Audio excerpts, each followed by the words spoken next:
qu'est-ce que vous pensez de on voit beaucoup de choses tourner. J'aimerais commencer par ça parce que c'est vraiment ce qui intéresse les gens. Parce qu'on reçoit beaucoup de choses sur WhatsApp, sur Facebook, des news comme quoi, sur les Buzyn, notamment sur la ministre de la Santé avec son mari, monsieur Lévy. Il y a une espèce de chronologie que tout le monde s'envoie avec des dates. Est-ce que je peux vous en dire certaines et sans rentrer non plus dans des trucs de complotisme, etc. Parce que il y a le complotisme de bas étage, il y a aussi les gens naïfs et il y a peut-être les gens au milieu qui se posent juste les questions de est-ce que c'est vrai qu'ils font chacun en fait finalement leur vérité. Est-ce que vous voulez bien que je vous cite les dates et vous me confirmez ou vous m'infirmez ce que je vous dis? On va essayer. Il y a marqué sur cette chronologie que tout le monde reçoit en ce moment. Le mari d'Agnès Buzyn, monsieur Lévy, participe à l'inauguration du laboratoire P4 à Wuhan, donc laboratoire spécialisé dans les virus dangereux en gros. En tout cas, ce qu'on peut dire, c'est que le mari de Madame Buzyn, le deuxième mari, elle en est à son deuxième mari, le premier était le fils de Simone Veil, le deuxième mari, Monsieur Yves Lévy, est patron de l'INSERM, l'Institut national en santé de la santé et de la recherche médicale. Et effectivement, il semblerait que, alors je ne sais pas s'il a inauguré le labo, mais en tout cas, il est en étroite relation avec le laboratoire à Wuhan. Le monsieur que vous venez de citer, le mari d'Agnès Buzyn, s'est fâché avec Didier Raoult, le fameux monsieur avec les cheveux longs, le Alors, fameux docteur à Marseille de l'IUH. voilà, Ça, c'est vrai, juste l'homme aux avant? cheveux. Ben écoutez, en tout cas, ils sont pas très amis tous les deux. Et d'une part parce qu'il y en a un qui dirige l'INSERM et qui est l'organisme reconnu par l'État, mais comme étant peut-être celui le plus pointu et tout à fait près des instituts comme Pasteur, etc. Et il y a les instituts hospitalo-universitaires qui ont été créés aussi par l'État puisqu'ils ont des subventions et qui sont un peu les concurrents, j'allais dire, de l'INSERM, qui sont un peu le poil à gratter de l'INSERM.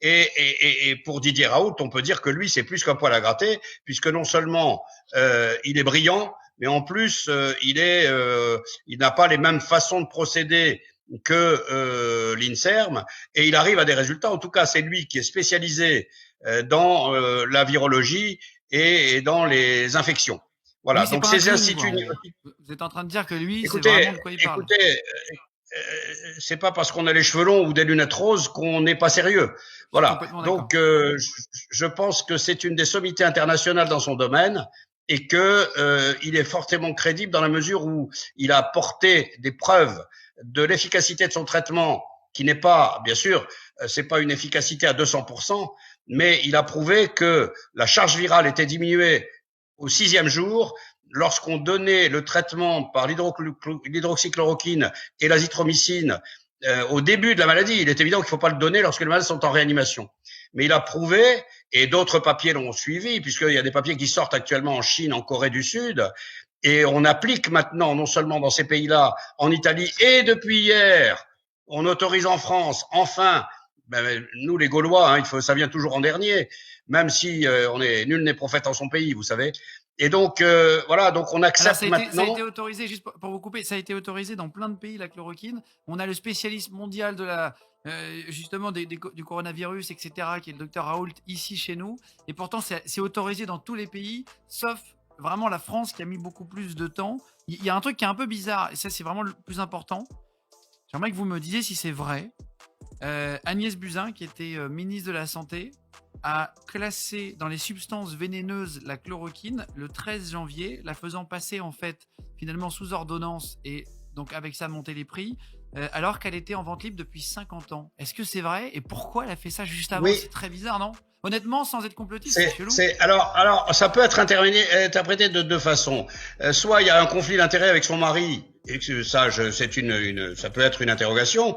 Mais la deuxième chose aussi, c'est que, bien sûr, la chloroquine ou la nivaquine, si vous voulez, quand vous allez dans un pays à Chaud. forte valence de paludisme, on prend en prophylaxie, on prend de la nivaquine 3 jours avant de partir, ou quelques jours exactement, Pour et le un mois paludisme, en retour pour éviter d'attraper la maladie. c'est les maladies avec les moustiques. Hein, pour expliquer le paludisme, c'est ce qu'on est en train Voilà, c'est ça. Le paludisme, d'expliquer dans les pays un peu trop. voilà. C'est c'est la maladie qui est transmise par les piqûres de moustiques dans les pays humides et tropicaux. Tropicaux. Et donc, si vous voulez, ça c'est une interprétation. La deuxième interprétation, c'est que elle a peut-être eu peur qu'il y ait trop d'automédication et que les médecins prescrivent trop largamanu ce médicament et qu'elle a voulu éviter des surdosages. Donc, on peut lui savoir gré que à ce moment-là, mais il n'était pas utile de classer cette substance comme médicament vénéneux. Elle aurait très bien pu le faire encadrer avec une ordonnance Bisone, par exemple, vous voyez, comme les stupéfiants et tout ce qui est toxique. Alors, donc ça, c'est quand même. Est-ce que vous trouvez ça, enfin, c'est vrai que ça fait beaucoup de choses. Vous comprenez que les gens se posent des questions quand on voit les news tourner sur Facebook, sur WhatsApp, quand on reçoit ça.